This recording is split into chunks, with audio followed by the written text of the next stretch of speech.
오늘 말씀은 사무엘상 4장 14절로 16절 말씀입니다. 엘리가 그 부르짖는 소리를 듣고 이르되 이 떠드는 소리는 어찌 됨이냐. 그 사람이 빨리 가서 엘리에게 말하니 그때에 엘리의 나이가 98세라. 그의 눈이 어두워서 보지 못하더라. 그 사람이 엘리에게 말하되 나는 진중에서 나온 자라. 내가 오늘 진중에서 도망하여 왔나이다. 엘리가 이르되 내 아들아 일이 어떻게 되었느냐. 사랑과 자비의 하나님 아버지, 오늘 이 저녁에도 하나님 말씀을 함께 나누게 하시니 감사합니다. 성령이시여 함께하여 주옵소서. 예수님의 이름으로 기도드리옵나이다. 아멘. 사람들은 자신들이 원하는 소망이 다 있습니다. 그런데 그 소망이 하나님 앞에서 온전히 기도하며 응답받는 그런 올바른 기도의 응답으로 온 소망이 아니라 모두에게 유익하고 다른 사람들에게도 유익한 그러한 소망이 아니라 마치 러시아의 우크라이나 침공처럼武力으로 다른 사람을 굴복시켜서라도 이루려고 한다는 것은 용납될 수 없는 일입니다. 오늘은 3.1절 당일입니다. 일제강점기 하에 우리나라를 지키려고 목숨을 바친 순국 소년들에 대한 감사의 마음을 우리가 갖고 오늘 한날을 보냈습니다. 무엇보다 하나님께서 함께 해주셔서 그들이 헌신한 이러한 모든 일들이 그 믿음대로 또 그 소망대로 하나님께서 응답해 주셔서 오늘 우리가 우크라이나와 같은 그런 어려운 순간도 있었지만은 고난과 역경을 마다하지 않고 하늘의 미랄이 된 그들 또 그들을 통해서 뿌려진 씨앗이 정말 열매 맺을 수 있도록 역사해 주신 하나님의 은혜로 이렇게 발전적인 나라에서 살아가고 있는 것에 대해서 하나님 앞에 감사를 드립니다. 이 나라가 참으로 오늘 말씀에서 보시면 이스라엘과 블레셋의 전쟁에서 이스라엘이 패배하지 않았습니까? 3만 명의 군사가 죽임을 당했고 법궤를 빼앗기고 제사장 홈리와 비나스가 죽게 된 이런 패전의 소식과도 같은 그런 어려움을 겪었던 순간들이 우리나라에도 있었지 않습니까? 그런데 대제사장 엘리와 그의 두 아들들은 하나님의 제사장으로서 또 하나님의 그러한 규례를 망가뜨리는 그러한 썩은 일을 했다라고 한다면 우리나라에도 물론 그런 분들이 있었죠. 그러나 민족 또 나라를 위해서 정말 목숨을 바쳐 헌신한 올바로 된 선진들이 있었기 때문에 하나님께서 긍휼을 베풀어 주신 것에 비하면 오늘 우리가 이 말씀을 다시 한번 생각해 보면서 지도자들과 모든 믿음의 사람들이 어떻게 살아야 할 것인가를 다시 한번 묵상해 보게 되는 것입니다.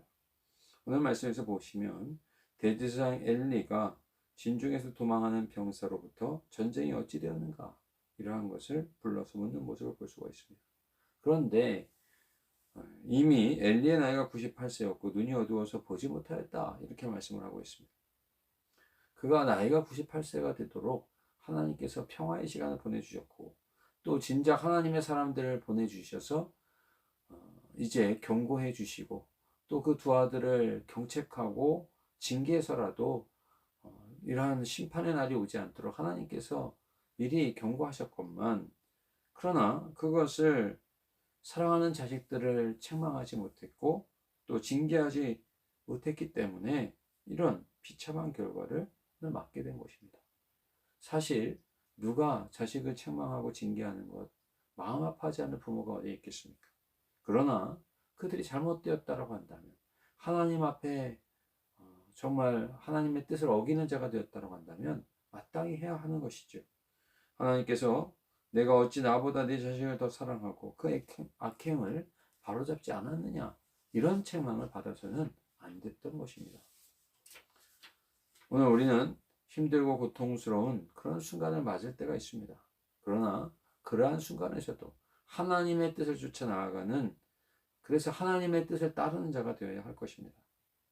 누구나 하나님을 따른다라고 한 가운데 평안한 시간만 보낼 수 있는 것은 아닙니다. 고통과 어려움의 순간이 있습니다. 중요한 것은 그러한 가운데도 하나님의 뜻을 쫓는 것이지요. 아브라함도 이삭을 바쳐야 하는 순간이 있지 않았습니까? 또 그 아들 이삭도 그랄과 블레셋 목자들이 우물을 막아버리는데도 하나님 말씀하신 곳에 떠나지 않으려고 그 우물을 또 파고 또 팠던 것을 우리는 볼 수가 있습니다. 그러면서 하나님의 은혜를 누리고 또 풍성한 삶을 살았던 것을 우리가 성경을 통해서 볼 수가 있습니다. 오늘 우리도 주저앉고 싶은 순간이 있죠. 그러나 모래 위의 발자국처럼 주님 나와 함께 계시지 않습니까? 그런데 함께 계시겠다고 했는데 발자국이 모래 위에 두 사람의 것이 계속해서 걸어오고 있었고 하나는 분명히 주님의 것이었는데 다른 하나는 저의 것이었고 그런데 어찌 발자국이 하나만 있습니까?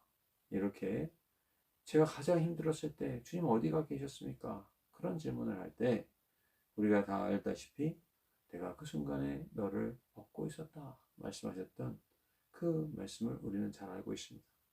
그처럼 하나님께서는 우리가 쓰러질 때 업어주시고 또 돌봐주시는 하나님이심을 우리가 잊지 말고 고통스러운 순간에도 하나님을 의지함으로 나아가야 할 것입니다. 여호수아서에 보시면 이방 여인 라합이 여리고성 정복 때에 정탐꾼을 숨겨줬던 일을 우리는 볼 수가 있습니다. 그가 자기의 동족을 배반하는 것 같은 그러한 일을 행한 것이 성경에서 기록되어 있는데 그 결심을 하게 된 이유가 무엇인가? 그는 여리고가 점령되기 전부터 하나님이 어떠한 분이신가를 이미 알고 믿고 있었다라고 하는 사실입니다.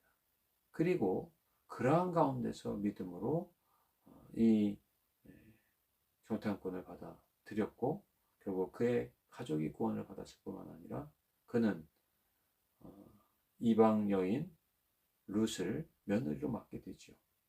그리고 그 며느리는 어떤 며느리입니까? 하나님을 정말 잘 믿고 또 그 시어머니를 잘 봉양했던 여인이었습니다.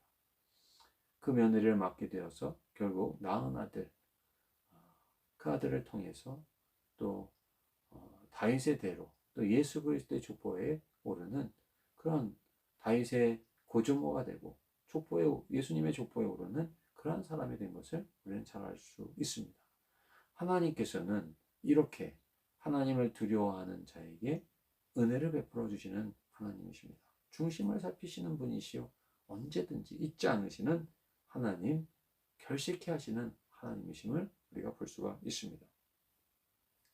우리도 그분과 함께 하면서 3.1운동 민족 선열들이 목숨을 바쳤을 때 또 믿음의 선진들이 목숨을 바쳐 이 운동을 행함으로 인해서 또 결실하여 오늘에 이르기까지 하나님께서 은혜를 더해 주신 것을 기억하시면서 우리도 어려운 순간이 있다 할지라도 하나님의 뜻을 따라 나아가고 또 하나님 말씀을 쫓아 하나님께서 그 믿음을 보인 자에게 허락하여 주시는 그 약속을 우리가 경험하고 또 복을 받고 살아가며 우리도 3.1운동 민족의 그 선녀들처럼 우리의 후손들에게 복되고 아름다운 하나님의 나라를 이어줄 수 있는 믿음의 사람들로 살아가시는 우리 모두가 되시기를 간절히 원합니다.